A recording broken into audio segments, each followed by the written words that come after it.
Hey everyone, in this quick guide, I'll show you how to easily add a bank card to your Cash App and transfer funds so you can start using it right away. First, open the Cash App if you don't have it yet, download it from the App Store, and if you're new, use my referral link in the description so we both get a bonus after your first transaction. Once you're inside the app, tap your profile icon in the top right corner, scroll to Linked Banks and choose Link Debit Card.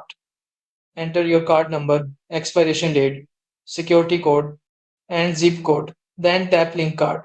Once verified, your debit card will appear under linked accounts. Now, to add money, go back to the home screen and tap the wallet or money icon on the bottom left. Hit Add Money, select or enter the amount you want, and confirm. You'll see a message showing that your funds have been successfully added to your Cash App balance. And that's it. Your debit card is linked, your funds are ready, and you're all set to use Cash App for payments or transfers. Thanks for watching.